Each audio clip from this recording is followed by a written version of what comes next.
Seconds left.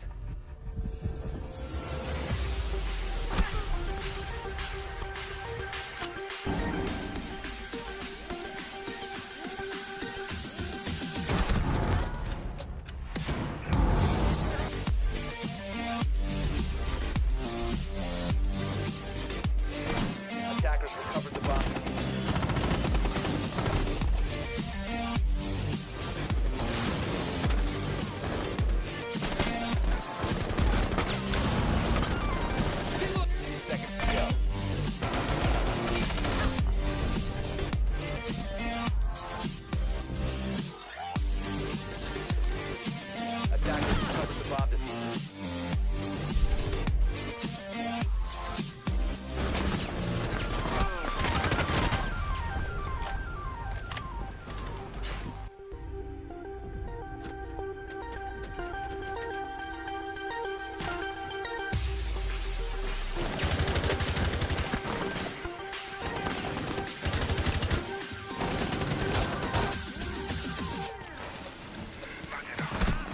Drop the bomb.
Hello everybody, how are you all doing? Hope you're doing absolutely fantastic. Tonight, as you may see, we're a little bit late, but nothing too dramatic. We're gonna have only one single matchup, and it's gonna be Aquatic Unique Esports, now Vendetta Esports against Arson. So, like, the players were somewhat late to log in on Discord and all that good stuff, but they were still there. Just had to take a look at Uplay, and all is well that ends well. Basically, I was maybe starting to get a little bit worried. Oh, will we have to get into a no-show situation? But that, say, hypothetical unwanted situation has been avoided. So apparently there's one player or the manager of Arson Esports saying, trying to see if my team can still make it. It totally slipped my mind because we were in the middle of some roster changes and I wasn't sure if we were gonna add those changes before today's games. I see. So we will try to keep in touch with that team. One thing is for sure, in the meantime, the map ban is happening. And the timer is still ticking, so said unwanted overtime or no-show situation might still happen. So it remains to be seen how the situation will unfold. But one thing is for sure, we are moving forward with those map bans. But ultimately, it's still going to be, a map ban, please. Mapban.gg. Yeah, MPA, that's not how you write map.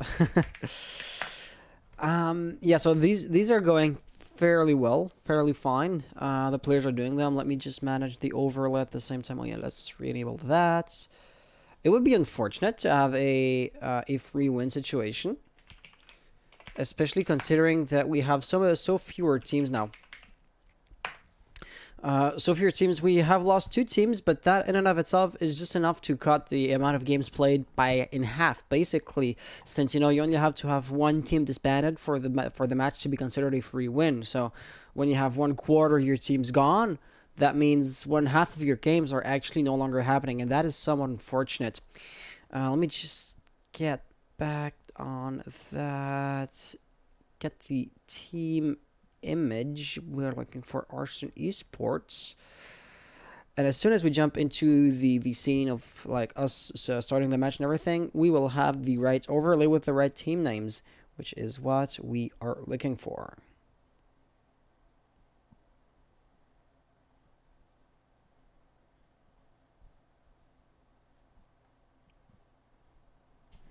So yeah, Savannah apparently is having a few difficulties to get a team together. That might be a bit unfortunate. And it really does seem like she's stalling for he. I never know. They're stalling for time. That is for sure. Like taking as long as possible to do the map bans and all that good stuff, just to make sure, right?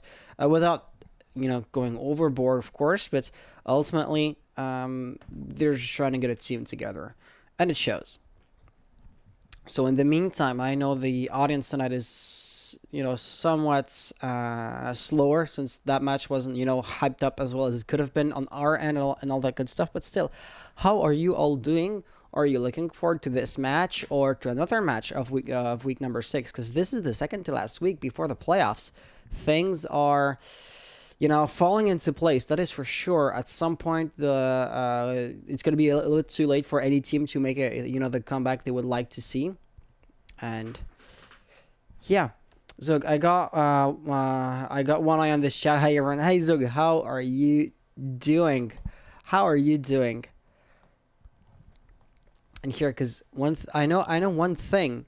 I was looking at Twitter, the Twitter post we had made to kind of promote this stream. And it is going to be totally random. I'm talking out of my ass, just trying to keep the conversation going, because if not, nothing's going to happen. And one of the Twitter What's Happening tab on the right says, U.S. will pull nearly 12,000 troops out of Germany. I didn't know that, U.S. had troops stationed, in those places. I mean, say, for example, South Korea makes sense, right? Because, their proximity to North Korea and all that good stuff. But, the middle of Europe, I guess you learn something every day. Of course, right? That kind of stuff still has to be fact checked to not fall, to not assume this is true and then talk about it factually without having, made your proper homework. But hey, just going off of the headline here. So, Gently on PC saying looking for a team. Gently, you're looking for a team. How come? Wait, Gently. Yeah, Gently, you were a competitive player. What team were you playing for previously? Let me remind myself. Were you on like the other Dead Astronauts team? No. Freezing Frogs? That would be my guess. Looking at like the history of messages that you have left in the chat, I remember, or now that I see it, I'm reminded of the time when you asked Tyler if you could join Mishmash. He said, of course, like their roster were pretty good at the moment, so they weren't looking for new players. So yeah, you must have been LFT either. If, assuming this wasn't a troll situation, you could have been LFT for quite some time now. Good luck, have fun, everyone. Looking forward to this game. Aquatic. That's what we want to hear. That's what we want to see. Once again, let's really freaking hope that Arson Esports are able to get a roster together and bring this forth. Arson is slow as fuck. Yeah, Atomic. So let me just, if you, Atomic, are you? You are not. Okay, guys. If you are not yet on the Discord server, in the cards below, or you know what, just hit !Discord on chat. And the bot will respond with an invitation to the Discord server. Then I will give you the role of your team. So I'll give you the Vendetta Esports role, and that should allow you to see the match channels that I create on Discord, so you can like see. So you can be part of the conversation when, in that instance, Izzy is scheduling the matches, because Savannah, the representative of the other team, just left a message 6 minutes ago. Trying to see if my team can still make it. It totally slipped my mind because we were in the middle of some roster changes, and I wasn't sure if we were gonna add those before the games before today's game. So all in all, basically just saying, it slipped her mind. Savannah, I still don't know. Savannah trying, to get a roster together at the last second, stalling for time. That is absolutely, I want to say, evident at this stage that they're just trying to play for time and trying to get a roster together at the same time, which is not arguably really not easy. And yeah, just make sure to join the Discord server, and then just like in the general chat at me, poke me, let me get a notification, and then I'll be good to I'll add you to the convo, so you'll see for yourselves what's happening. Because I feel like I'm playing the owl here. Of course, that's not your fault, but hey. Aquatic. No roster. Aquatic saying stop being a clown.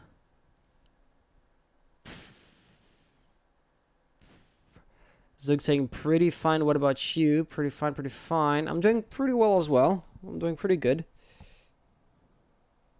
As always, the 3 minutes of delay are messing with me. Vendetta will be beginning on offense. That is looking good. So let's jump into that overlay. Kodak saying stop being a clown. No roster on their no roster is their preferred roster. Yeah, I mean, if you want to have the free win, sure, but if you want to actually have a game going, then you might prefer them actually having a roster.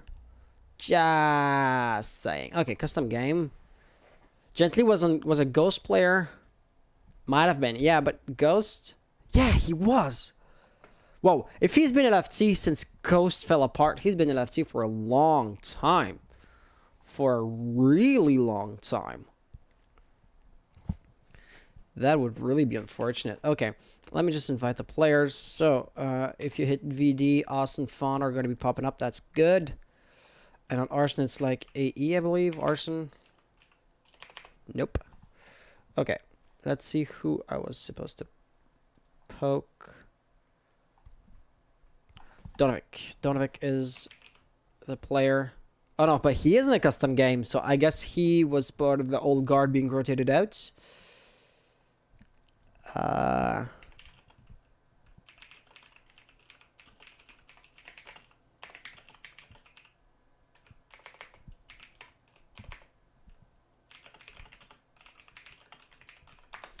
So yeah, you know what? Let's just send him an invite. If he is not supposed to join, he's just not gonna join it. And Fond is... I'm on the DAL server. That is awesome. That is awesome, Fond. Let me just find you. Let me just find you. Doing pretty good. How are you doing, Gian? Let me just find you.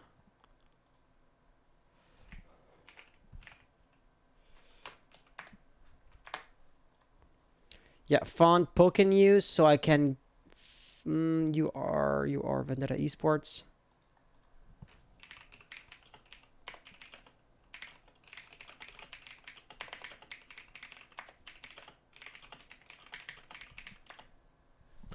Okay, Donovic saying, wait a minute, I wasn't informed. Wait, if Donovic was not informed, how has the map end been done? Because I sent you the link.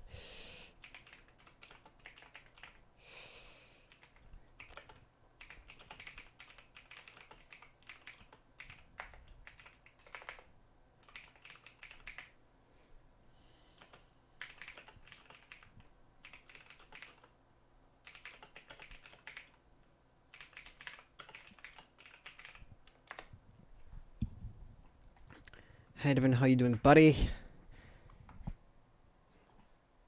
So let's see.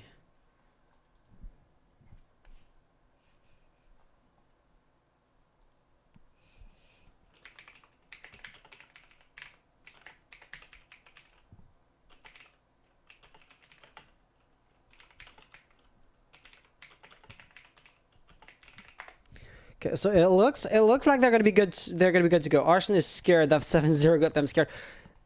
Wait, they lost 7-0 recently?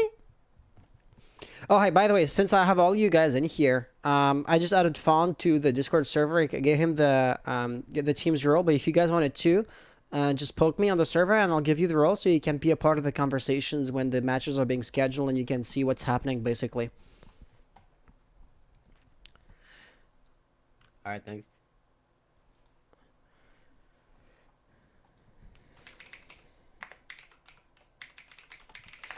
All right, yeah. So it looks like they're gonna be coming. It looks like they will be there at the last second, but they will be there. Ultimately, that is all that matters. So we were playing ClubHouse Vendetta. They are beginning on the blue team, so that is absolutely perfect. When you have to change nothing, don't have to change the map, don't have to swap the teams in the UI above me. All that good stuff is good to go.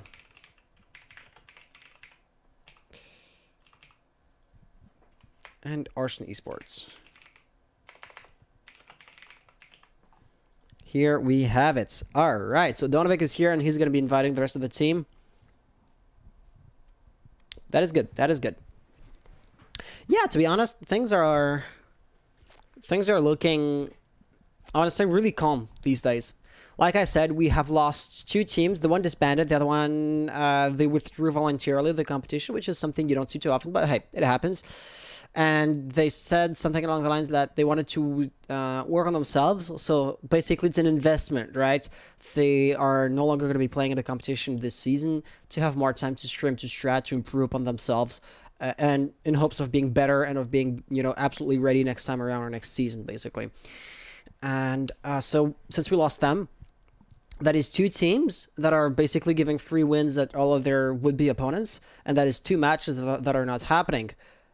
2 matches per round, since we're playing 2 rounds per week. That's 4 matches. Basically, half of the games are no longer happening. This is really, really putting a pause, or, you know, slowing down the rate at which we are playing. Which we're having streams, I should say.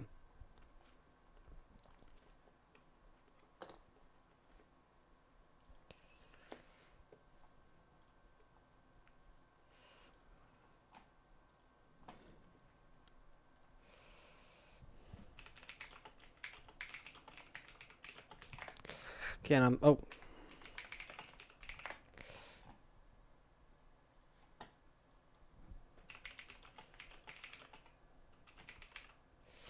I didn't WhatsApp in all caps. That was a mistake. It always... I mean, it's always just, you know, a mistake when you forgot you're in caps lock, but goddamn does it ever feel aggressive.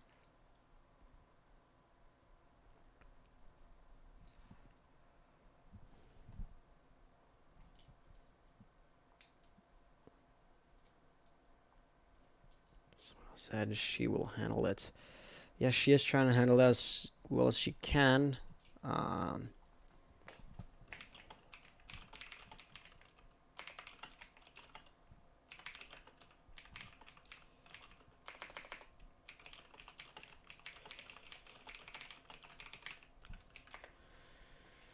God damn it, I really cannot spell anything.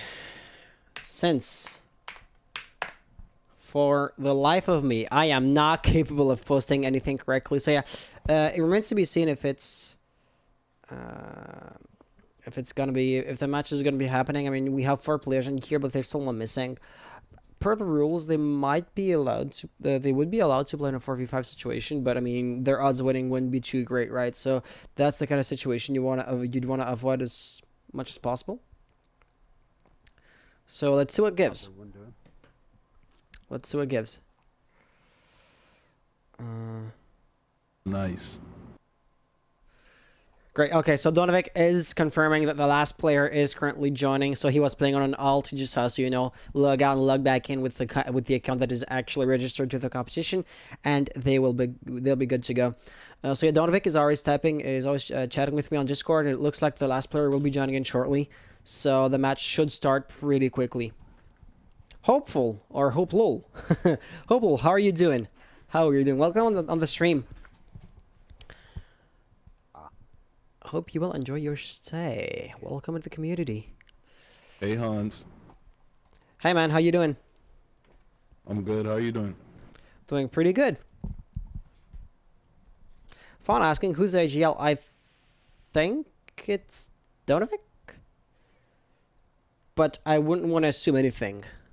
Like, the players are always, like, just chatting in the game chat, and we're just keeping it fresh, keeping it going to have some energy in here, because it's not quite easy to manage all of this on my own, since, you know, we have a lot of waiting times here tonight. I have to keep on talking, and subjects don't come too easily, I gotta say.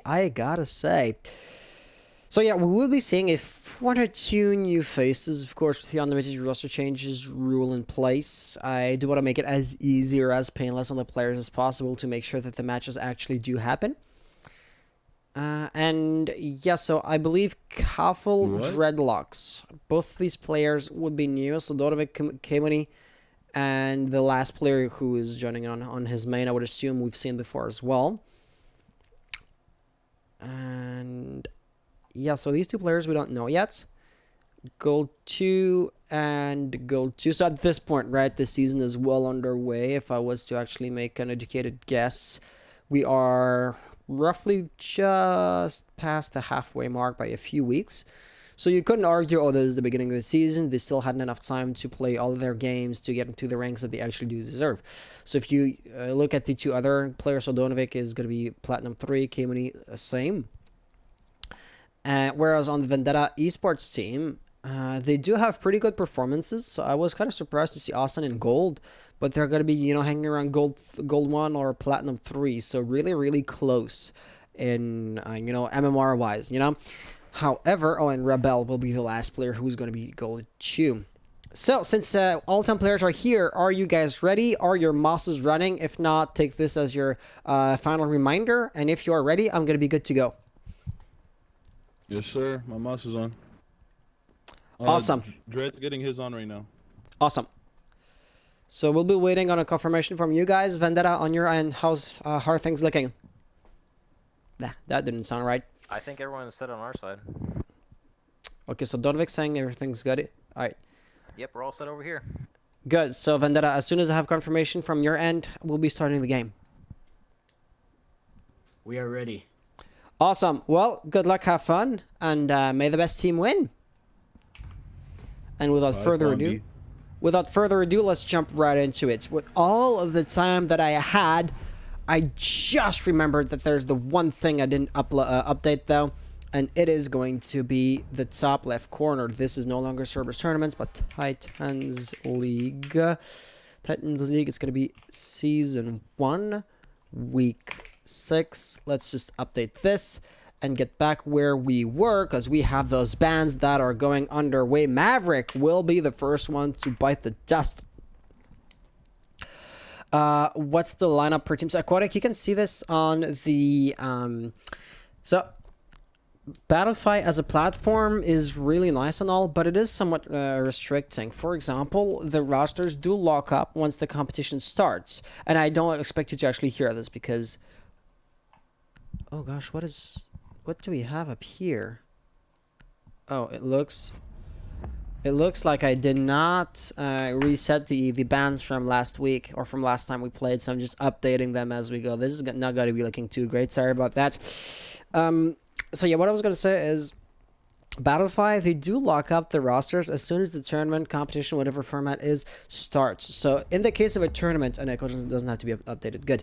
In the case of a tournament, you know, say Go 4 style, or I should say the Cerberus tournaments that we're also hosting, it does make sense because you're playing over, you know, a single night, and roster changes within, you know, a single gaming period is not going to really happen, or that's not realistic to, you know, add a new recruit in between 2 games or, you know, in a 5-minute span.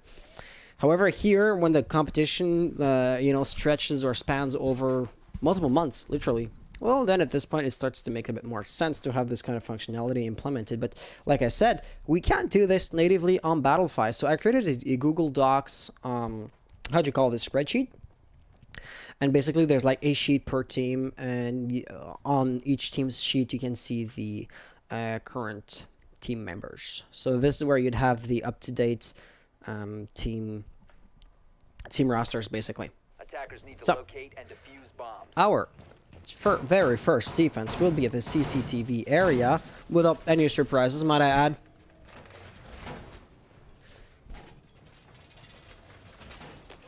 So this would be the go-to primary bomb site, of course, like every single time. This is where most teams will tend to go. Some teams will go on the basement area first, but really it is up to the individual teams, I would say. Both bomb sites, being the top and the basement floor, are just as viable as the other, so it really makes next to no difference, in my book at the very least.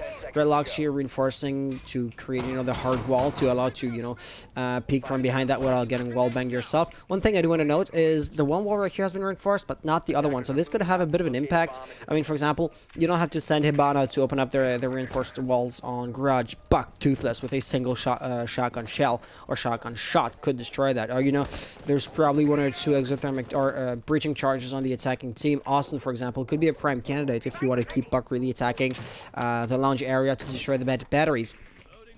Batteries who will be there, by the way, of course, right? Donovic is going to be replacing them rather than bandit tricksing on the fly or anything along those lines. Plus, let's also note the presence of a Jaeger ADS device right here. So this is a placement that I don't see too often personally. So let's see how exactly or how useful this one could be tonight.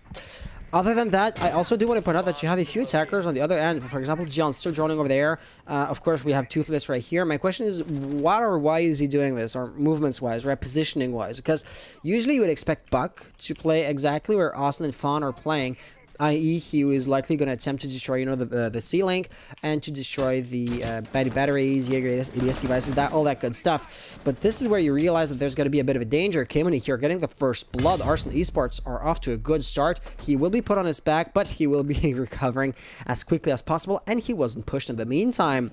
So, I believe Donovic has lost one of his batteries to Austin's, you know, gadget. But ultimately, Bandit was able to replace that pretty quickly. Nothing too major has been lost. You know, one single piece utility. It's still a fairly minor loss. Toothless now holding the angle on the doorway. Of course, that is going to be severely limiting your rotation power. But Dreadlocks is also holding the angle. Fire will be exchanged, but that will be Toothless Mage getting the last laugh. Now a 3v4 situation, rather. Donovic is here. He's going to be looking for a refrag, for a vengeance for his teammate, and he gets it. So, refrag has been occurred, but it looks like that was distraction enough to allow Thermite to open up this reinforced wall right here, which could have been bad tricks, or which could have had a bad battery, but that was not the case. Ultimately, it does not look like Jirogen is going to be exploiting the opening he just created. But apparently I was wrong. So who will be the first line of defense? It might possibly be Donovic himself. He gets a double kill. Nicely done. So now you have only 2 attackers remaining, 3 defenders to go, and only 35 seconds to get those frags. Let's see how it looks. Vendetta here are going to be peeking, so Donovic is going to try to get the kill with the exact same angle as last time. But the thing is, at this point, the angle is known, and the advantage of surprise has been lost. Still, the defense is looking really, really comfortable. I mean, for example, right here, Kimuni is looking at the garage, or he's looking at the lounge, actually. He himself is in garage. Kaffel can turn around and look at the red stairs should somebody peek from that angle. But Kaffel and Dodovic are going to be putting their firepower together to really deny the access to the bomb site, to the attackers. Gian has made it in. He is going to get the first blood. He is last operator alive, though, with 0 seconds remaining on the clock. He could not plant. He could not get those 2 kills. He tried. He definitely did try his best, but that was just too little too late. I still do love to see those kind of last second pushes, because that is where you see who really can perform under pressure and who is going to falter. Unfortunately, in that instance, though he did give it his best shot, he was just too short, like I said, on time. Oh well, stuff happens is all I gotta say. So that was item number 1. Item number 2 is going to be basically the second round. Second round, which of course, right, after having one of the top floor, Arson Esports will go basement area, so that's going to be a church and arsenal room defense.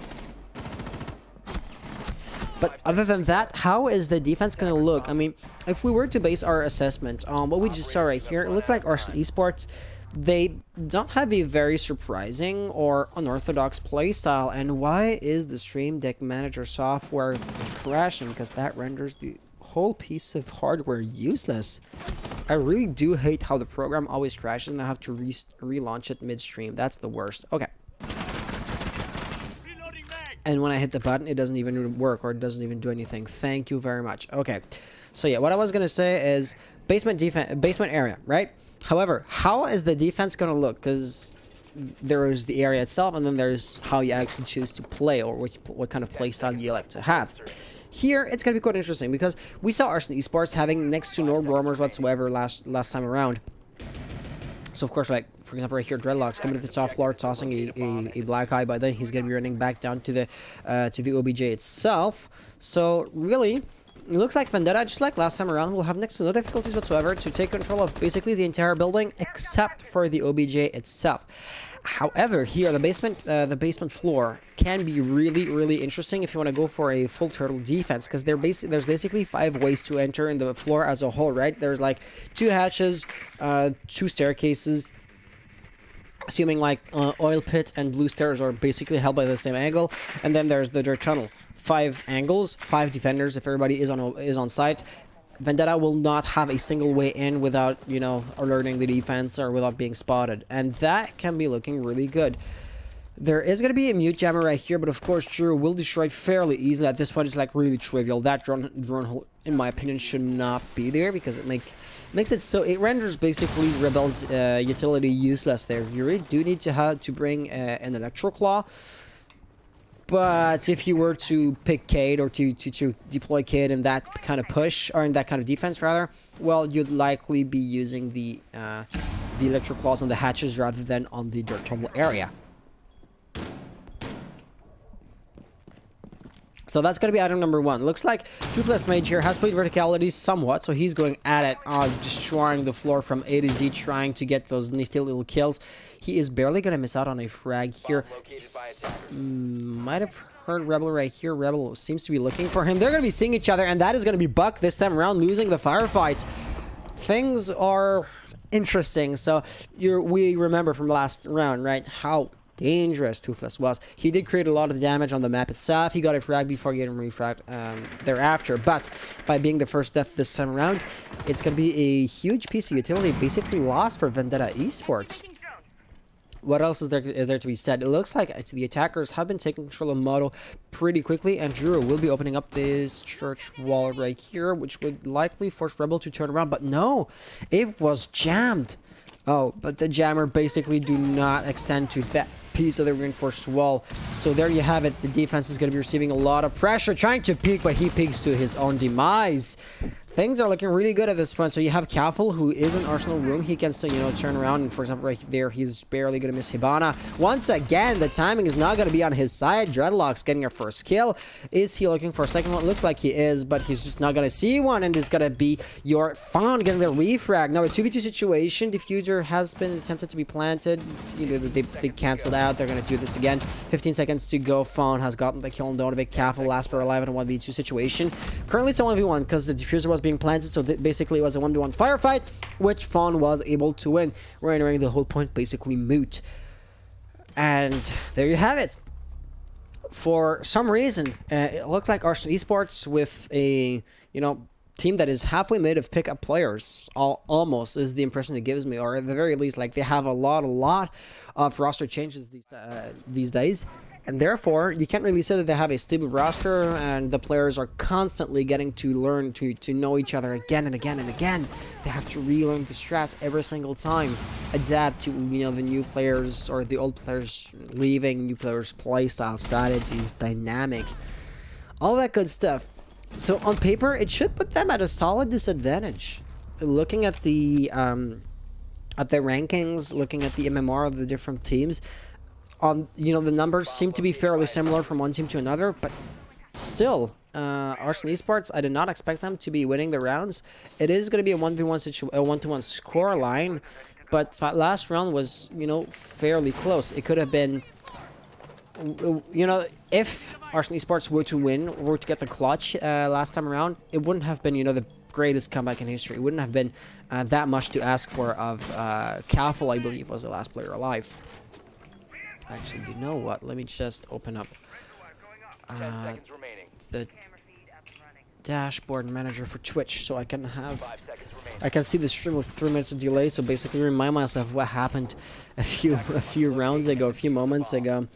But with that first one by Vendetta, it is going to be quite interesting to see how this round plays out, because Vendetta, if they do the same thing, you could, fairly reasonably argue, oh well, they would be likely to get this to produce the same result. Yet, Arson Esports are going to be adapting to that. For example, right here, that is going to be Austin biting the dust extremely early on. Please also note that you have a few roamers. So Rebel will be here. Kimony will be roaming at the lounge area. Dreadlocks is also not going to be staying put on site. He's holding an angle on the reinforced wall. But, I mean, still, he is playing it aggressively. He's playing aggro, to put it this way. Rebel and Kimony will be linked together, and the wallbang here could be possible. Jurojin will not be attempting to play cat and mouse, though, because then he would be likely to receive some amount of damage as well. And he does have, both the diffuser and a really important gadget. So utility-wise, he is VIP, doubly so, like I said, because I said diffuser. Toothless, however, will be right here. He also was woefully unprepared for Rebel to pick him the way he did. So the 3v5 situation, things are falling apart for Vendetta. It looks like Arson Esports' problem was caused to a lack of roamers. Like, it seems to be a magic switch that has been flipped here, really. And Juro, after having breached the tunnel, his next opportunity, or his next goal, will be to open up the garage, or rather the kitchen hatch. Is he going to be able to do so? However, that's, an entirely different question. Oh, it looks like Jaeger has been outflanked by Jurojin, who himself was outflanked by Rebel. And therefore, there will be no exothermic charge breaching the kitchen hatch. But Gian is still there, and he can still pick up the slack, which he's going to be doing right about now. Once again, Cade's absent, Cade being banned, is going to make its presence known, or its absence known, because there's absolutely no way for Arson Esports to deny that exothermic charge of breaching. Fun here will be getting the kill on Dreadlocks. It looks like he really wants to make sure the opponent was dead. So that is going to be, a good contribution to bringing the numbers back down to an equilibrium. But for the time being, Arson Esports still do have the upper hand. And Rebel, who was roaming, that could have been, a wild card, or the other way around, if he was to stay offside for long enough. It could have helped Vendetta to have an even playing field as far as the OBJ itself is concerned. That is not going to be the case, right? He came back after all. And now it looks like the push is going to be fairly unilateral by having both attackers basically stuck in the tunnel. Smoke can shut this down fairly easily, trivially easily. Actually, with only 30 seconds remaining on the clock, the Toxic Babes will be put to devastating effect. And I would assume Kaffel also does have, a few pieces of detail, a few evil eye cameras looking at the tunnel, and therefore he can see without exposing himself too much. Gian has rotated. He's not going to be above breaching the hatch right here, but it's still going to be really, really close. 10 seconds are on the clock. Donovic gets the first kill. Fawn has to plant, but of course that would be a suicide mission. He's going to go for the kills. Planting again, but no, he gets peeked. He gets the first kill, but he was outflanked. Rebel, that's getting what? It was a double kill for him. No, that was a triple, I want to say, because he did get the first kill on Buck. Still, really a solid round for your bandits. So Rebel was able to roam when it was time, but when roamers were no longer needed, when the attackers were no longer trying to just take map control. At this point, he knew he had to get back on side, and he did just that. So all in all, game sense is going to be a plus for Arson Esports, and the results will speak of themselves. Once again, basically, I don't want to say glorified pickup team, but at the very least, a roster that's not used to play with each other is yielding some really good results. I mean, Vendetta Esports, they are basically contending for third place, and they do believe they could even make it to second, I believe. I don't want to like single players out as if it was targeting them in particular, or in the negative sense of the word, right? But Fawn in particular is quite talkative. Not that he's sharing like just team secrets, team strats, or anything along those lines. But after the game, he from time to time comes out and says, "Hey, so we played not too well tonight. We could have done better, or we were really good tonight. I'm happy of our performances," and basically giving his perspective of the competition as a player. And he at the very least does believe they can get to maybe second place. Probably even first is what he said, but that sounded somewhat optimistic, I gotta say. So still, that all in all does give a lot of credit to Vendetta, to Arson rather, for keeping their grounds, holding their grounds against Arson Esports. Okay. After having won a defense in the basement area, of course, we're going to go back at the top floor. CCTV it is again. Actually, saying top floor is really, really redundant because there's two top floor sides, and we're not even talking about bar. There's no reason in hell why Arson would go there. Of course, putting the black eye camera there was suicide because Arson spotted it immediately. And of course, Donovic's bandit batteries are going to be next, but there was Rebel creeping down. He's been spotted by the drone, and he will provide a good distraction for the time being. It looks like the bandit batteries will remain intact, but Donovic is not ready to replace it or to bandit tricks should the one or the other get destroyed. So for the time being, it is going to be basically a stagnating situation. The movements are ever evolving, right? This time Toothless is going to go ham on the ceiling, allowing Juro to plant and likely to breach. So Don will have to hold the angles and to fend off the attack, but the attack still has to properly happen, right? So you still have Juro himself holding the angle, probing the bomb site, but not committing to anything since he's alone. Gian wanting to give some cover fire from a nifty little cross angle, cutting off the rotations, and that could actually be quite interesting. Austin getting a nice kill on Cayman at the same time.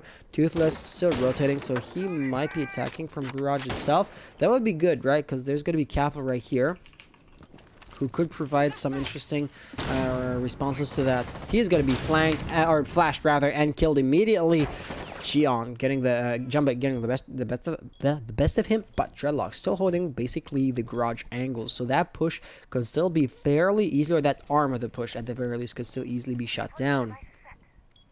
And he seems to know that, so he has to rotate back and forth because he's going to be holding an angle at the same time, which is not exactly too easy, and he's going to be paying the price for that. One thing is for sure, things are not looking too great for Arson right now. It looks like, their strategies are just falling apart. Right here, once again, peeking, but there's two angles to watch at the same time. Donovic now is going to be a hunted man in a 1v5 situation. What can he do? He's out of an actual cell. That could have been really helpful to get, one or two kills without exposing himself too much. Plus, he has no objective control whatsoever, so he cannot deny a plant at the diffuser whatsoever. Things are not looking too great for him.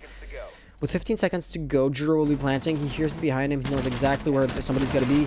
Those pre-fires, or, those wall bangs are exactly well placed, but they're just going to be, millimeters off their marks. Still missing is all that matters. Nobody has been hit. Nobody has lost any amount of health. His survivability, though, is fairly good. Like, he's expecting people to be here and there. He is low intel, that is for sure, and that is going to show Vendetta Esports winning a flawless round. That's strong. That is really good. And I don't know if this is going to be like the end of Arson Esports' Defiant Resistance, but that might be dealing a heavy blow to their morale. Let's see as a team how well they hold up. But yeah. And one thing is for sure, quite often you're going to be having the beginning of the game that is not indicative of the remainder of said match, because both teams will be scouting each other out. Both teams will be, you know, figuring out how their opponents play, and eventually one team will just figure it out, and everything will, you know, fall into place from that point on.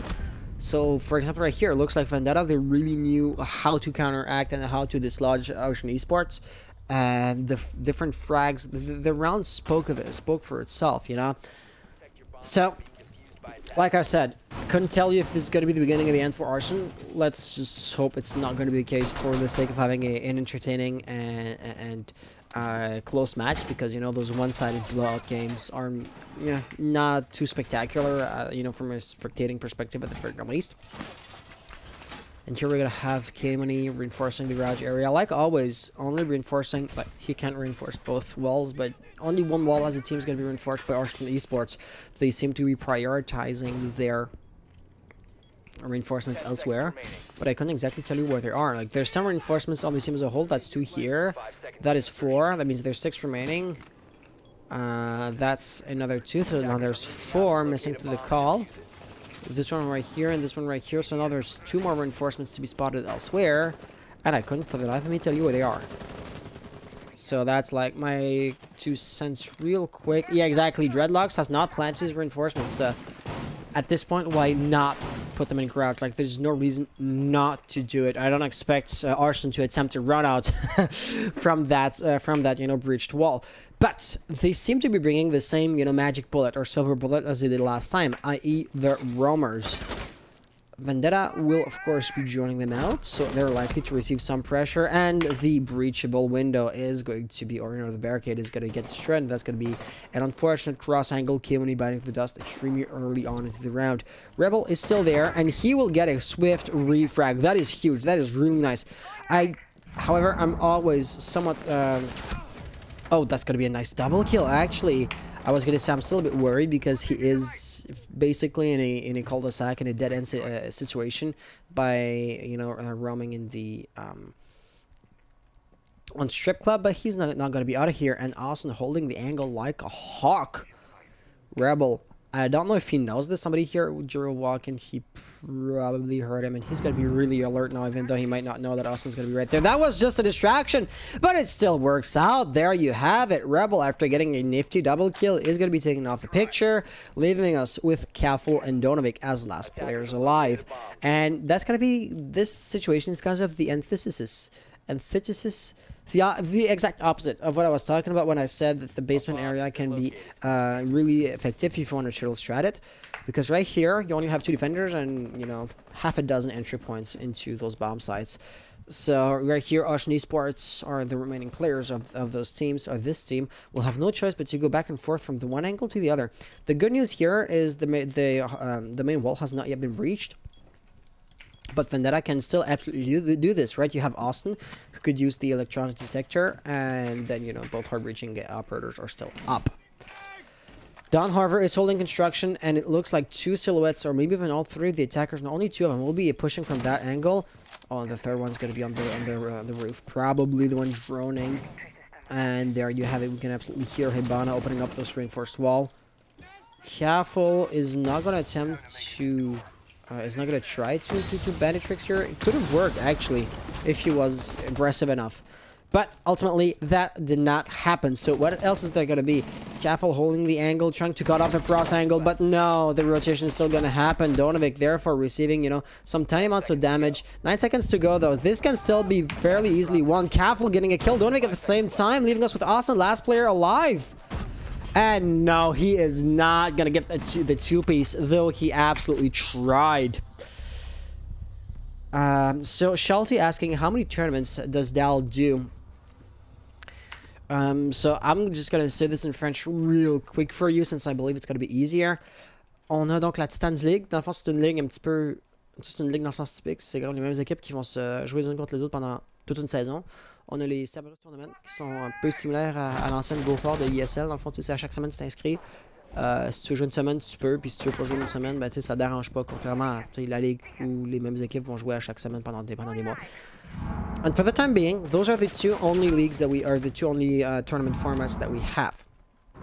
However, we are planning to expand. So, I don't know if you know the Summer Cup organized by Zuglion, Telio, and they also had a few other admin or helpers, but those have kind of vanished into thin air since.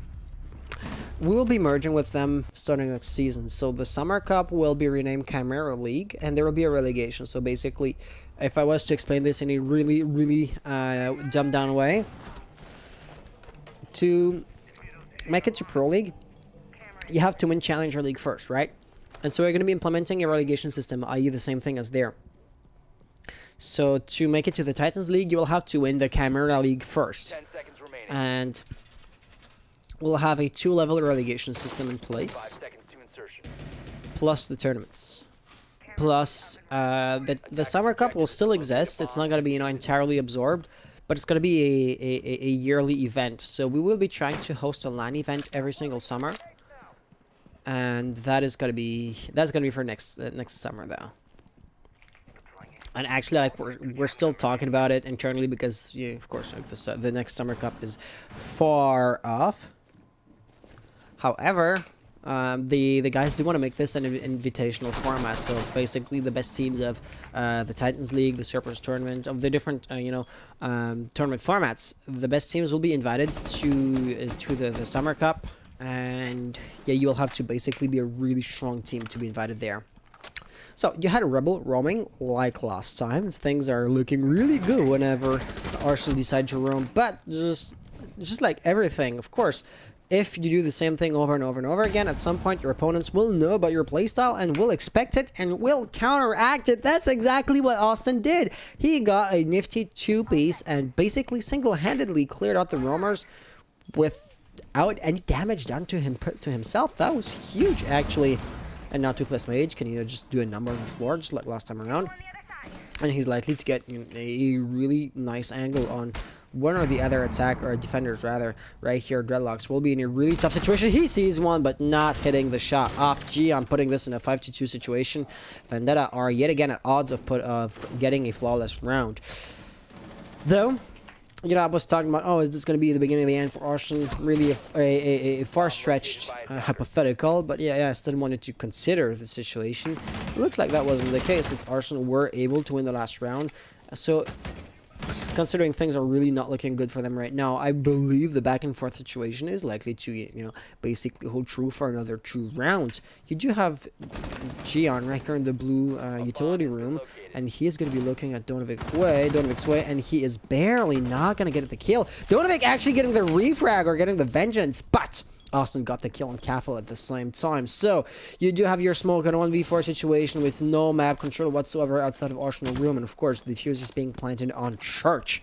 It is not going to be too late to deny this, and with very little health, with a kit that is low on range, there's not too much he can do, but he still has to attempt it. So a Hail Mary it is going to be, attempting the lucky wallbang, headshots, all that good stuff. With a bit of luck, he might get the one or the other. I mean, Austin and Jiro are technically peeking, I believe. He gets our first kill, nicely done, but ultimately the timer is running out, and it is not going to be waiting for anybody.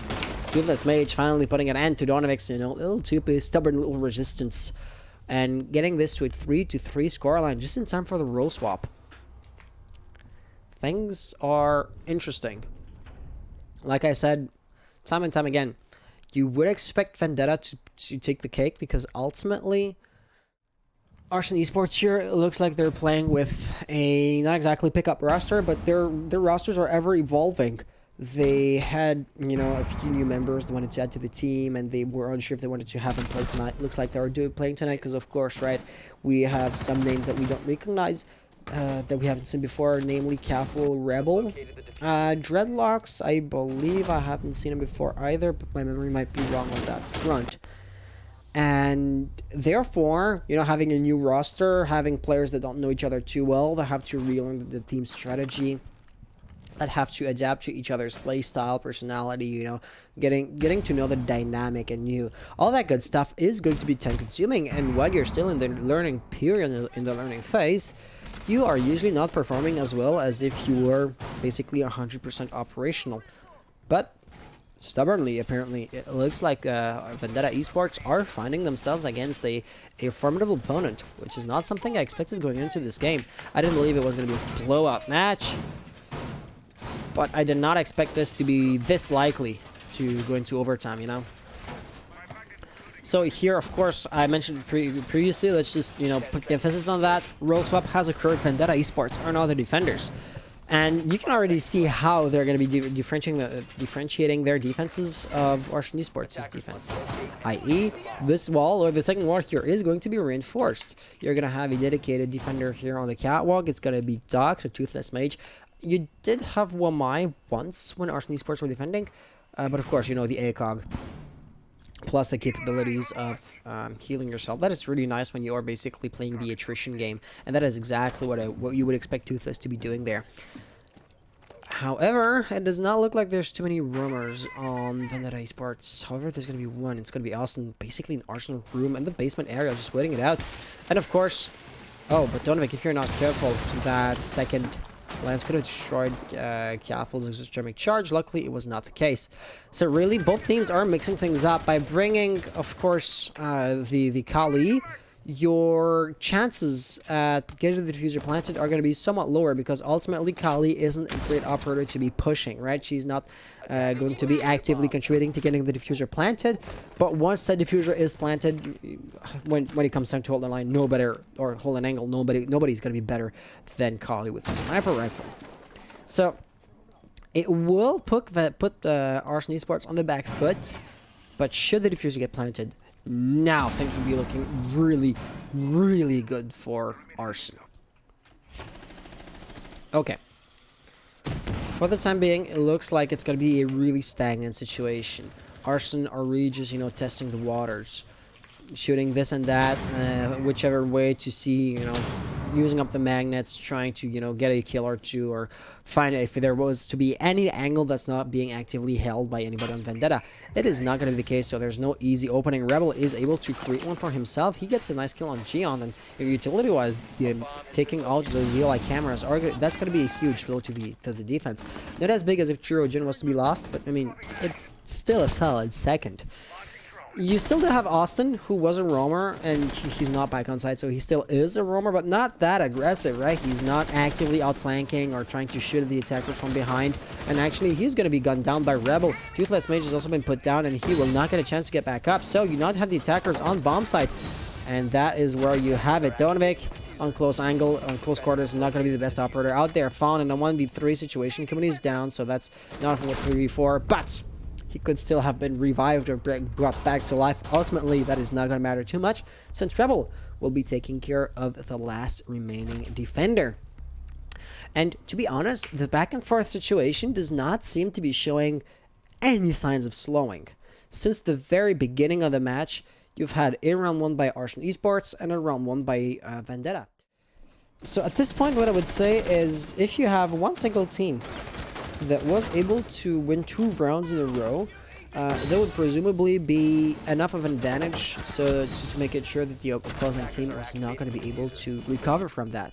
Because like you all know, or maybe not, but maybe you haven't put, you know, a name, or you haven't consciously thought about it, but we all know that there's a point of no return. I mean, imagine if you have a 6-1 situation, the team that is losing 6-1, assuming, you know, they weren't able to win their rounds previously, nothing indicates that they will be able to shift the sides and, you know, win round after round after round to bring this into an overtime situation. Underdog situations still do occur from time to time, but they're this spectacular because they're this rare. And here, you know, I said 6-1 to make this extra obvious that the one team was beating up the other badly. But here, both teams are really tied. I mean, both teams are really, really good, and they're on an equal footing. So the separation between the two teams needed to make it so that the other was not able to come back would be so much smaller, right?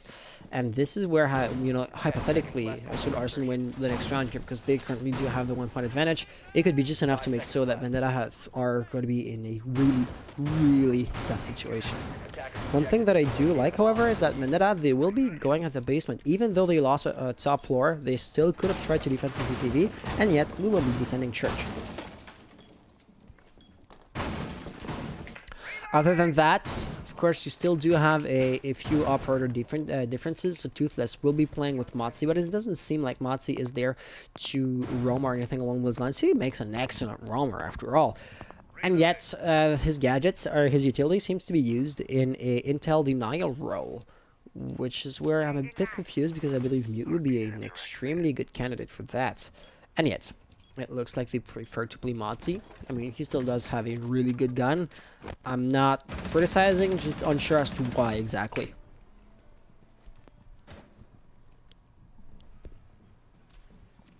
So Rebel was taking the top floor control. Of course, he has tagged Toothless's footsteps, and he realized that the operator is back on the basement floor.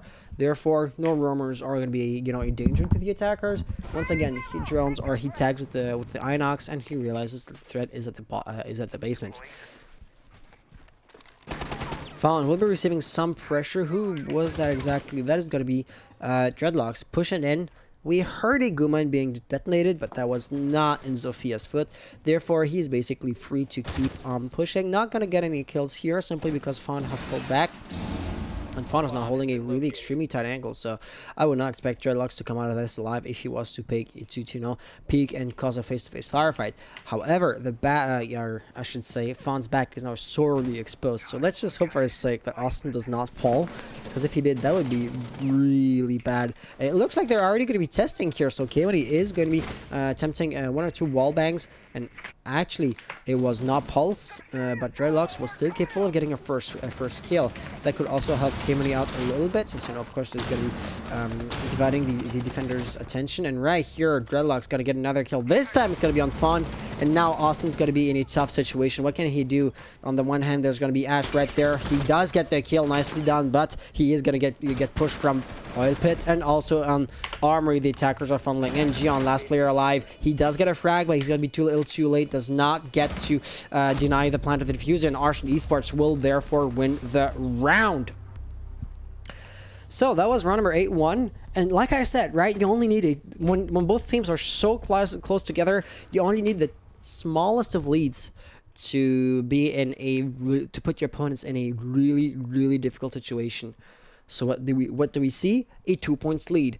At this point, Vendetta will have to wake up pretty quickly, because this is not looking too good.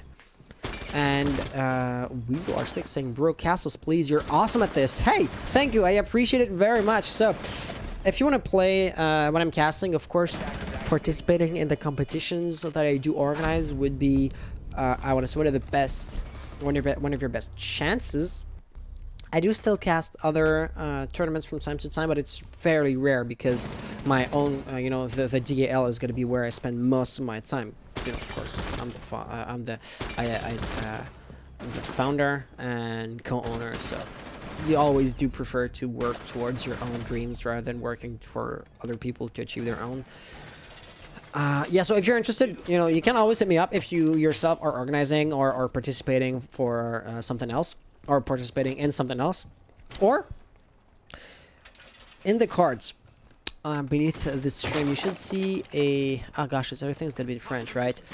Just in chat, type !DAL, and the bot would respond to you with our Battlefy page, which is where every single one of our tournaments is announced. We do run a tournament that is similar to the now. To the now deceased ESL Go 4, so basically a weekly tournament in which you can register on a week-to-week basis, which do culminate in a seasonal final. So ESL did have the monthly final, we do have a seasonal final, which is going to be the same principle, just stretched out to a longer time frame, right? And yeah, that would be your best chance if you want to start playing under our casting. They play every Sunday at 6 p.m. So i.e. ESL's old time slot, basically. Okay. So looking at this round, Vendetta, even after having lost here, they'll be going in church once again. And it looks like Arson Esports, I don't want to say that we're expecting a top floor defense, but Donovic is going to be playing Kali, and of course, right, the sniper rifle is going to be extremely proficient on long angles. But said long angles are so much less likely to happen since you are going to be in the basement here. Gion was providing some resistance, but he will be falling back, so of course he gets spotted up by the drones, but he will not be peeking because of course, Donovic would be extremely dangerous here. So, holding the smallest of angles, plus Gion being tagged by Jackal, that would be extremely dangerous. He does get shot in the leg. Luckily for him, he is still alive, but that is an experience he is not likely to try again, right? So now, speaking of long angles, that would be basically the longest line you can hold here, and he will be absolutely ready for Drew to try something again on luckily for him, or luckily if you're rooting for Vendetta, he is going to miss. And after having lost a lot of batteries, or not too many actually, he's going to be putting down another set of batteries to deny Kaffel the opportunity of breaching the reinforced wall. But he is already out of exothermic charges after having, of course, opened up the different hatches. Therefore, you know, focusing too much on reinforcing this reinforced wall is going to be a moot point. Something that, of course, Vendetta cannot know, so he cannot fault Jin for reinforcing or protecting those reinforced walls. But ultimately, we, as the observer, are all knowing. We know that he's just basically wasting time. That was 2 kills in rapid succession by Dreadlocks and Rebel, leaving the defense in a 3v5 situation. And right here, you have Ash just rushing in, getting 1, getting 2, but getting refragged immediately after. And the refragger, being Bandit, gets himself refragged by Donovic. Arson Esports are now going to be in a match point situation.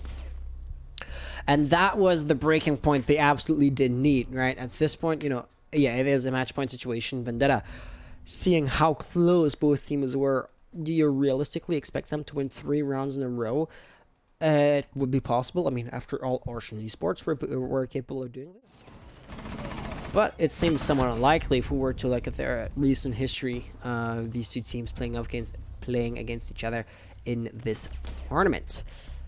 So GG's to Arson Esports to be in this situation first and foremost, but the match is not yet over. As we can see, Vendetta, they are not a team to give up. They are not going to just, you know, stop trying and basically cut their losses. There's no such thing as cutting their losses. They win the match or they don't. Anything else really does not matter in the grand scheme of things. Attackers need to locate and defuse However, and this is going to be somewhat of an interesting factor, instead of going back on the church area, of course, that did not work out too well. Okay, so let's go in somewhere else. But then, why not go on CCTV? Because that would be considered, you know, by a huge majority of the player community as being an easier site to defend compared to bedroom. At this point, I would believe they elected to defend bedroom to throw off Arson Esports. So they'll be realistically expecting to be attacking, you know, either CCTV or the basement area. They'll be bringing a composition handpicked to, you know, push those bomb sites, and yet they'll be caught flat-footed. Is it going to be that big of a problem? Likely not, but once again, if I was just to, you know, pick the easy example of Kali can really easily, for example, you know, just stay on the one ledge right here, looking all the way across to that reinforced wall, if you were to defend CCTV. But there's no similar, you know, sniper angle for the other sites right here on bedroom, you know, and therefore Donovic will be caught in a you know, in a short range firefight. Most likely, he still can get 1 or 2 kills with his secondary pistol, but ultimately it is not going to be. It's going to be nowhere near as powerful as a proper primary, you know, full auto firearm. And there you have the first contact being made. Rebel getting, you know, a shotgun blast to the face, narrowly surviving it, and, you know, respawning in kind. But he will be getting the final kill, unlike Toothless Mage. The secret weapon that Vendetta will be bringing along to the table is going to be your Clash. So Clash is going to be quite interesting because John can play for a time, a heck of a lot, and some rounds do go into the last stages, into the last seconds, but it's not, you know, the rule or anything along those lines. So I'm going to be curious to see how exactly he influences the round, because for the time being, Donovic is used, you know, to destroy the batteries. Kevin here is going to be in the logistics office. There's going to be a SWAT both on his right and on his left, though, you know, they're the next room. They're the next room over, so they were not exactly peeking. And Fawn is going to get the frag on Kimberly, so that's basically shutting down an entire angle to the push. And that could be really good. Rebel here is likely to pick up on Fawn's positioning. Wrong view. And Fawn, of course, is going to have the advantage here because he is not low on health, unlike Rebel. And Rebel will be feeling the full weight of being this low on health. So, Kafel and Donovic, class players alive. This is where Donovic can be really useful. The velocity of the bullets will be knocking the shield to the side. So if Kafel was to be able to hold the angle and to shoot John in the feet, you only need, you know, 2 or 3 of those sniper shots to the shield to get John killed. In an ideal scenario, which is unlikely to happen, but still, it is a really realistic counter to the playstyle. But unfortunately, that is not going to happen as Austin gets a nifty 2-piece, winning his team a round which was sorely needed. After all, this was a match point situation. So, had Vendetta lost that round, it would have been GG, but they will be going. They will keep this going, and they will not accept any kind of surrender. They will fight till the bitter end or until they win. Depending on who you're rooting for, one outcome might be more preferable to the other. But one thing is for sure, things are looking good. I do like this kind of games, right? It was really close. Arson are breaking away, and now let's see if Vendetta are also capable of, you know, getting their own little shriek, getting their own little, you know, momentum going to bring this back into their favor and to get this into overtime. All right. And that will be it for round number 10. Let's not forget that we're still, however, in a match point situation. So, Vendetta Esports, even though they won 1 round, now they'll be in a tough situation because they have to go somewhere where they already went and where they already were unsuccessful, right? Going on bedroom, that was, you know, the odd pick, and you might argue this will help them win. Now, they have to defend CCTV again. They tried this only once, granted, but that didn't work out too well for them in the past. So, my question is, are we seeing anything that's going to be different compared to the last time they defended that might hint to a different outcome to the round?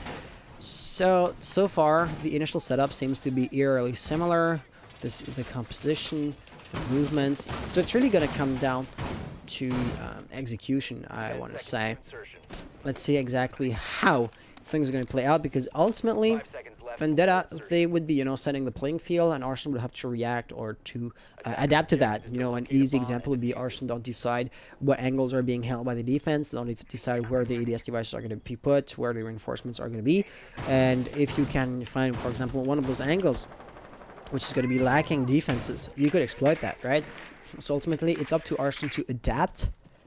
But it does not look like Vendetta are doing anything vastly differently compared to last time around. So ultimately, why not just do the same thing as last time? Gian seems to know, however, that at this point, you know, Donovic is always going to be playing Kali, and those lances are going to be coming time and time again. So this time he's going to be actively keeping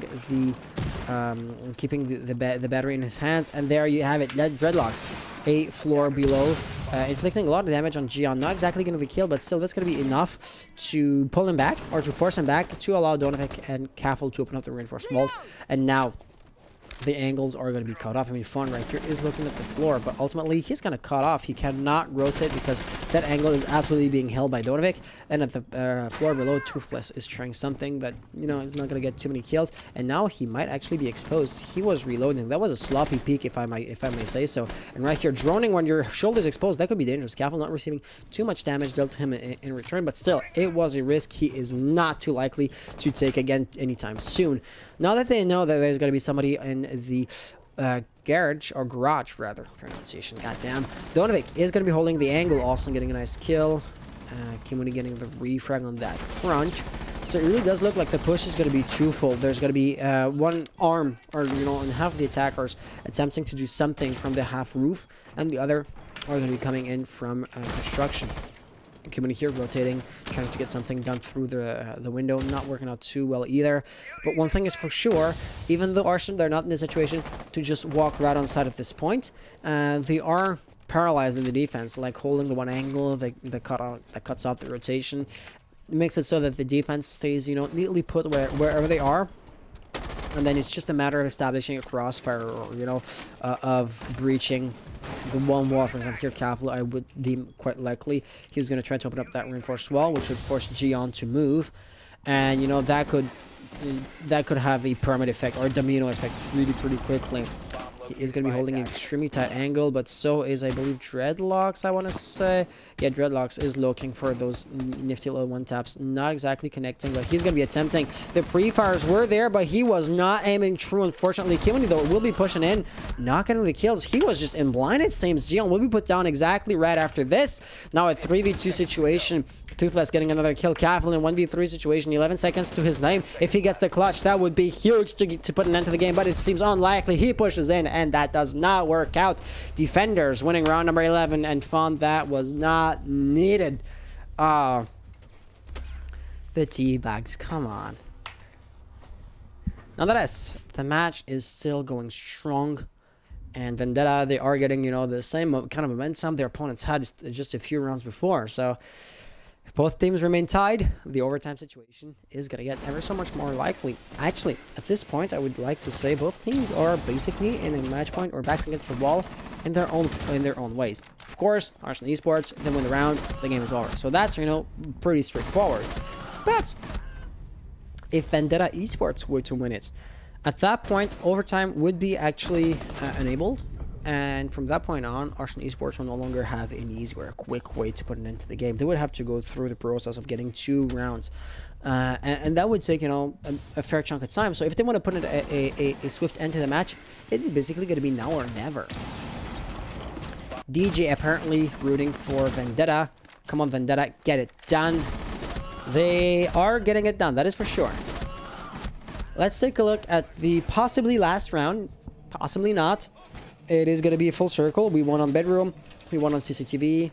Of course, bar is not even a viable option. Never was, never will be.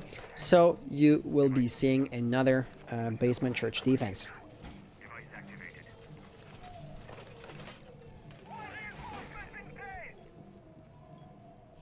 Okay. 10 seconds remaining. So I do want to point out that Austin is going to be playing with Vigil, so he is quite likely to roam. You do have another pair of operators that might be roaming. For example, Drew. Well, Fawn is no longer, or Jaeger, should I say, is no longer a 3-2-1 speed. Fawn asking Jaeger, what skin do you have? It is an odd skin, isn't it? Not one of the banned skins, I believe. Austin saying none. Yeah, Austin, you're not playing Jaeger. don't try this. Don't try this. No, I don't think it's one of the banned skins, but it still is pretty nice, pretty nifty. I mean, that game was nowhere near, you know, Call of Duty goofy level. And when Ubisoft introduced, you know, clone headgears and that kind of stuff, I personally didn't like it because to me it ruined the immersion. But the camouflage Fawn is currently wearing is quite interesting. I gotta say, quite interesting.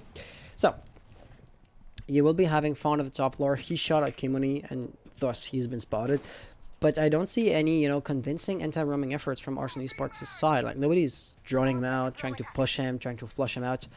It looks like there's going to be somebody at the top floor here. Rebel is coming in, and there's a drone in front of him, so he's not going to be caught off guard or anything along those lines. Plus, you know, he's Jackal. But still, this is going to be a lackluster effort, especially considering he's going to be up against 2 opponents at the same time. So, numerical disadvantage will be a factor for those firefights. Rebel is likely to engage himself in. Analyzing as he is, he will spot Vigil. Austin, though, on CCTV room. Fawn is now in garage. And it looks like Austin is just trying to lead Rebel in a wild goose chase, which might very well work. So now Rebel absolutely knows there's somebody on the catwalk. The wall bangs will be attempted, but nothing will connect. Austin responding in kind. And it looks like he's just going to be breaking away. Oh, now Fawn has been, you know, tagged as well. So both roamers will be back on site. And it's not too soon, to be honest, because it looks like the attackers are no longer, you know, trying to go for map control. So you have nobody, say, in the kitchen, in bar, trying to, you know, open up Moto or anything along those lines. Kimoni was able to come into Moto through the main stairs. So having roamers doesn't make too much sense anymore. There is going to be somebody awesome right here with a single bullet hole, looks like. So if Kimoni was to peek that, it would be really dangerous for him. Luckily for him, he does not. And at this point, it is kind of a stagnating situation. I mean, Arson Esports, they're not making significant strides towards, you know, getting map control over the bomb site themselves. Neither are Vendetta, you know, just flat out outgunning their opponents. That's going to be an attempted double kill, which will be caught off guard by Jiro Jinjian, also getting a frag. Number 1v4 situation. Careful is going to be in a really tough situation. He has to get, like I said, many kills and only has 10 seconds to do so. Things are not looking too good. There's still the single bullet hole there that is quite likely to get the kill. Should he peek? He is not going to peek though. And this hesitation is going to cost him. He does get a kill, but ultimately the timer has run out and overtime is now officially a go. Dizzle saying you can do this. Aquatic saying it's a close match. Oh, hell yeah it is. Yeah, Aquatic, you weren't playing tonight, are you? That is interesting. Here we go with the replays.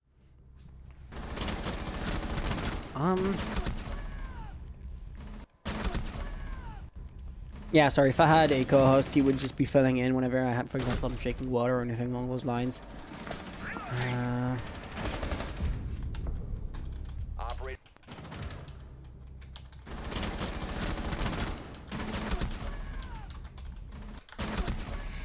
So yeah, Donovic has, or a player, yeah, Donovic. I said, Donovic has just DM'd me on Discord. Hey, was Jaeger using a skin? Yeah, he was, but that was not one of the banned ones. So, of course, as you may know, some skins are disallowed because some skins do blend in really well with their environment. You know, we're not in a jungle or anything along those lines, but still, this game, Rainbow Six, is not meant to be, you know, a sniper, camouflage, you know, stay hidden kind of game, stealth game, right? And therefore, when you have a headgear or a kit that is really, really good at camouflage, it might be considered as breaking the desired balance of the game. Therefore, a few gear sets are not going to be allowed. But the one that Jaeger was having was not disallowed. It was a nice camouflage pattern, but it was like really dark. Whereas most of the banned skins will be tan and you know, beige looking. Because if you look at the walls, most of them. Well, let me just get into, you know, for example, the beige color here. Every brick, every wooden wall is going to be of that shade, basically.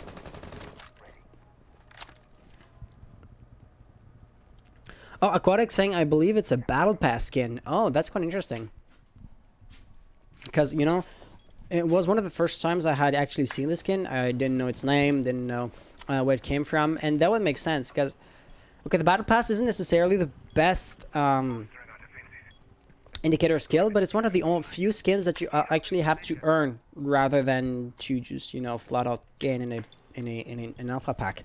Like there are, of course, you know, the ranking medallions. So if you end up, you know, diamond, platinum, gold, and that kind of stuff at the end of every season. But a game such as, for example, Call of Duty has a skin that you get when you get like 500 headshots with a weapon. And if you get that skin, you actually earned it. You didn't on that flash will have eaten up every single ADS device.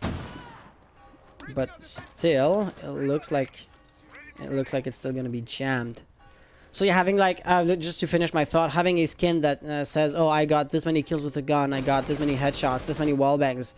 To me, that's kind of the one, that's a skin that actually does have value and that hasn't just been given you at random by, you know, the in-game casino. And there are only very, very few skins, gun skins, you know, headgears, uniforms in the game that fit that description. So the one in the Battle Pass, even though it's not, you know, 500 headshots, it's just playtime basically, it's still nice to see those making a slow but steady appearance into the game. Kaffel has just been able to open up a moto hatch, but what can he do from then on? So holding the angle, of course, can be nice and all. Unfortunately, there's a jammer, so he cannot, you know, draw too much. Therefore, they have to go in blind. Kimony will be doing exactly that. And oh gosh, did he almost get shot at there? Actually, Donovic, was that almost a wallbang?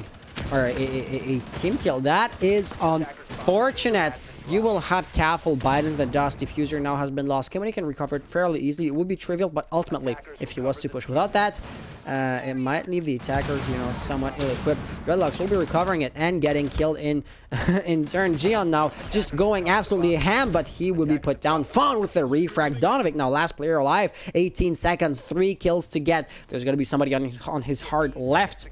But it seems like he does not know that. Yeah, he heard the guy go prone, but ultimately he is going to be unsuccessful in getting the kill off.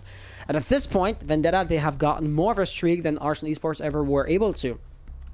At that stage, they now have 4 rounds back to back under their belts, and that is going to be pretty good.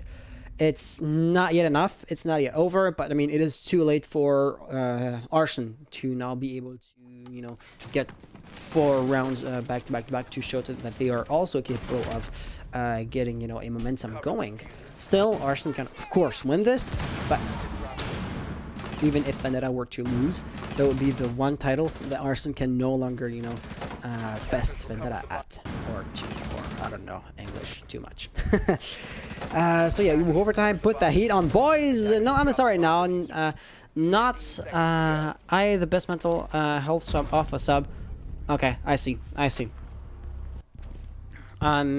If you want to share, feel free. If this is too personal, also feel free to just not share. But hey, whatever you're going through, I wish you the best of luck to, you know, recover from that and to basically enjoy life to its fullest as soon as possible, because struggling with mental health, my personal experiences with it were not, or with, you know, struggling with mental health haven't been too dramatic, or, you know, I have never been on a too low of a point, but my lowest point was still not fun to, and not enjoyable whatsoever.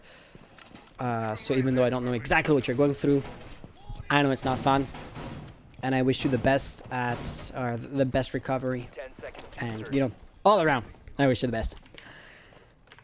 So with all that being said, let's see how your players or how your teammates are doing. Of course, this is overtime, so at this point there's a role swap every single round, so Arson Esports are now your resident defenders.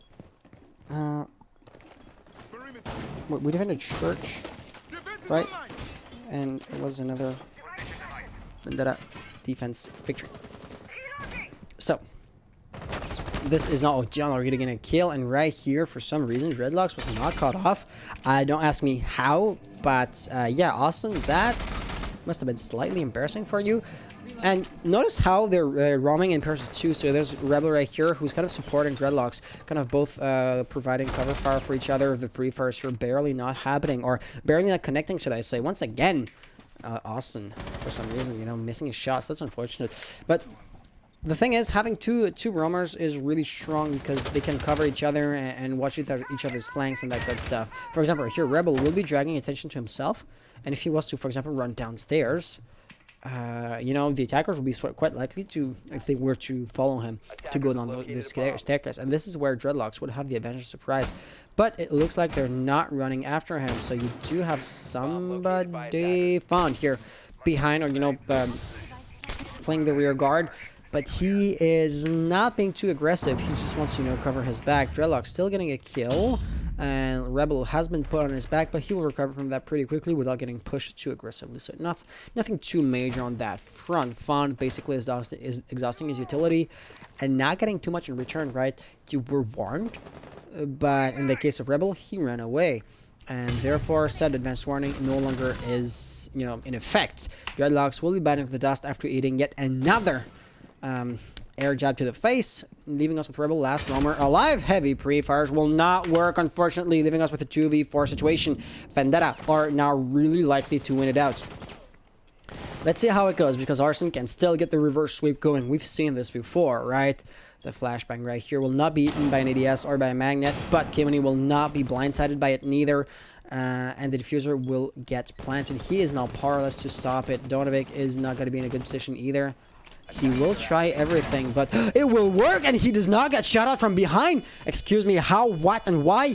But still, it is going to be too little, too late. Diffuser has been planted, and the attackers now have extremely strong positionings, right? For example, here, John, if he was to get peeked, would likely get the kill. There is going to be It was actually fun I was referring to. Defenders have But Gion Rack here getting the fragging Kimony and getting a double kill. Vendetta Esports winning this with a hell of a reverse sweep. They were down 3-6, actually. Yeah, they were down 3-6. And then they came back, brought this back up to a 6-6 scoreline. They got 3 rounds in a row.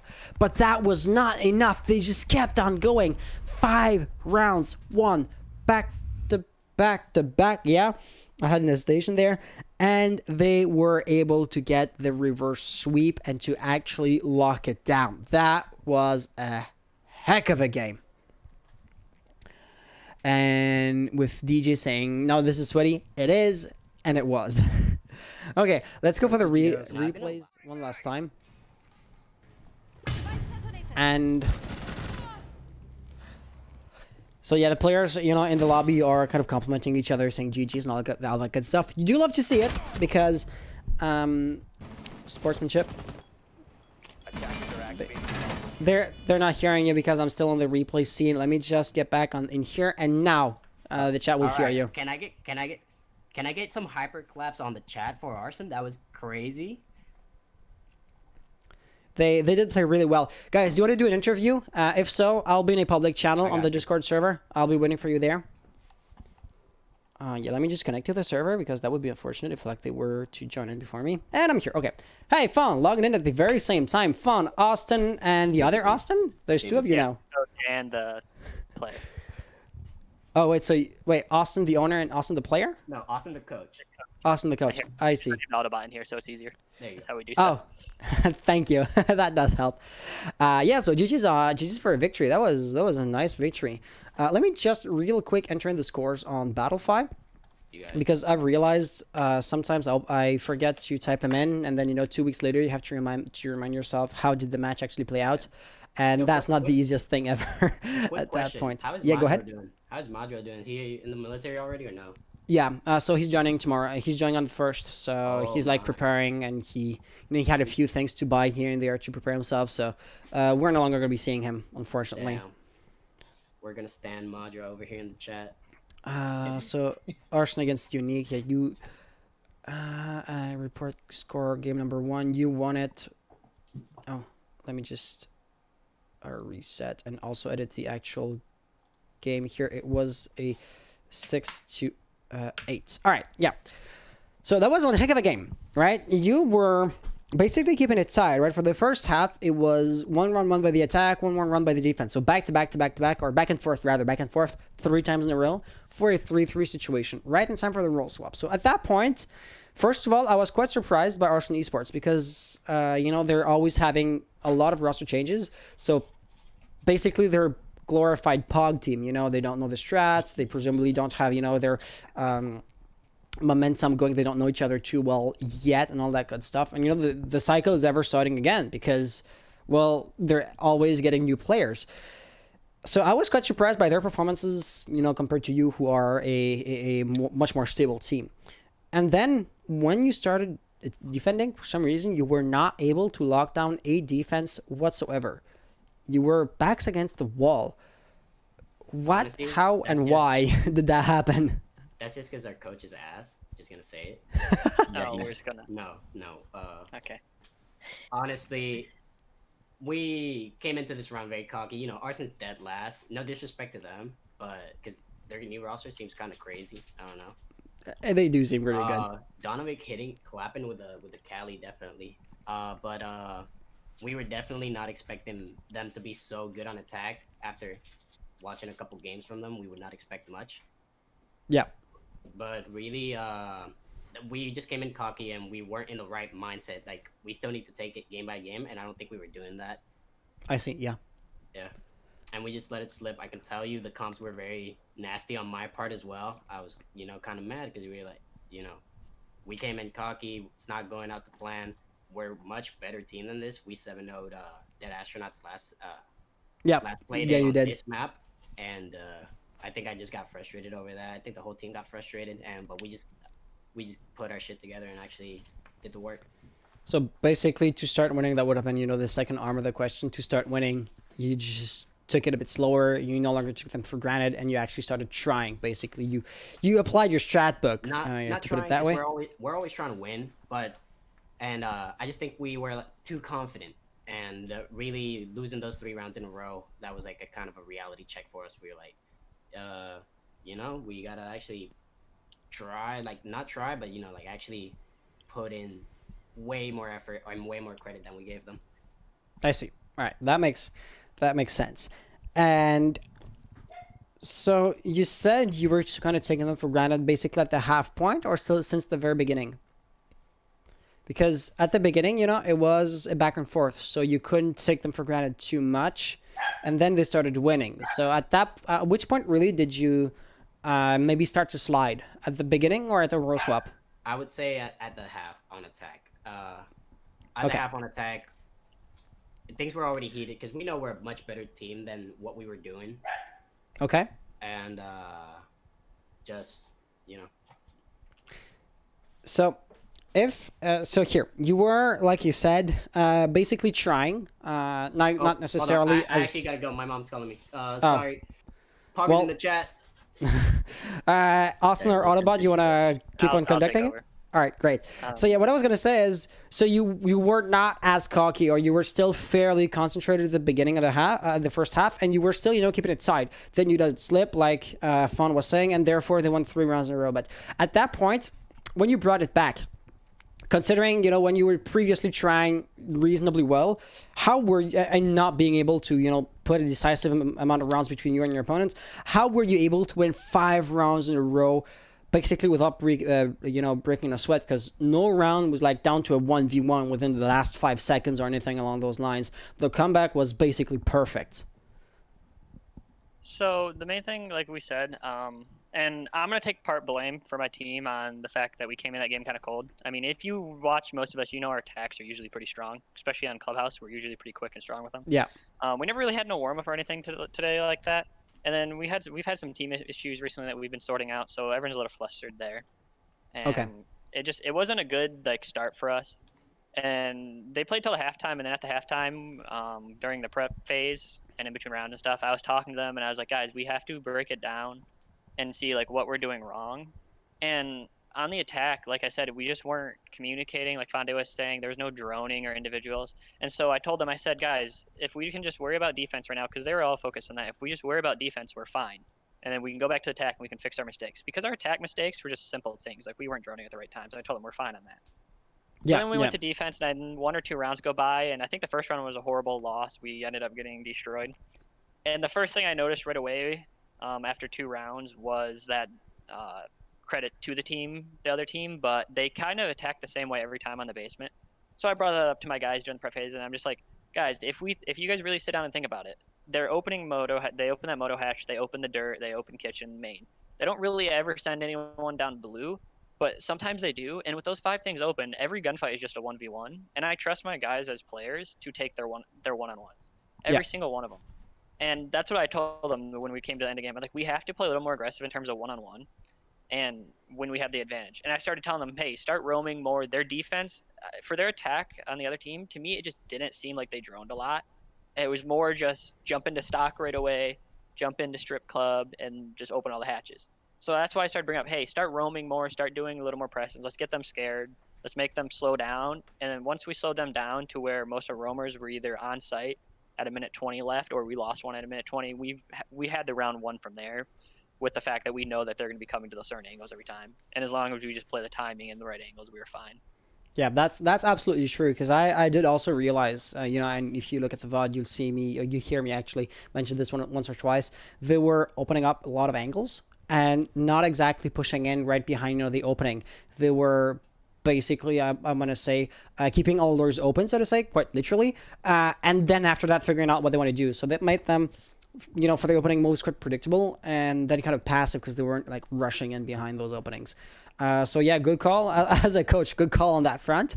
And yeah, GG's for your victory. I'll just respond to the chat real quick. So just I'm asking who won. It was Vendetta Esports, and that was a really nice match.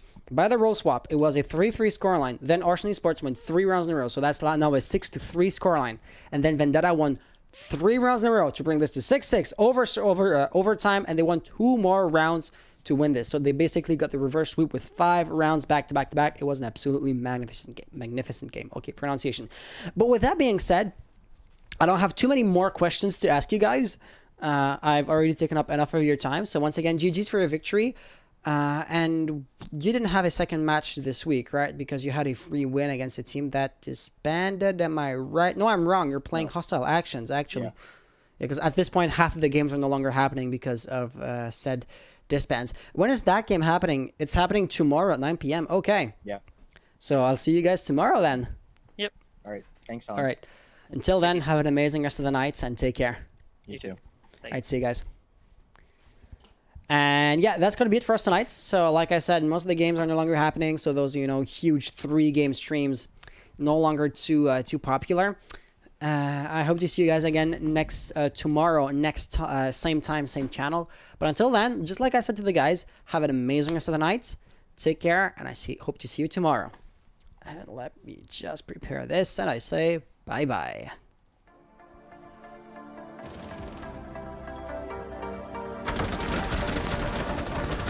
Drop the bomb. 15 seconds remaining.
5 seconds remaining.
Attackers drop. Attackers have dropped the bomb.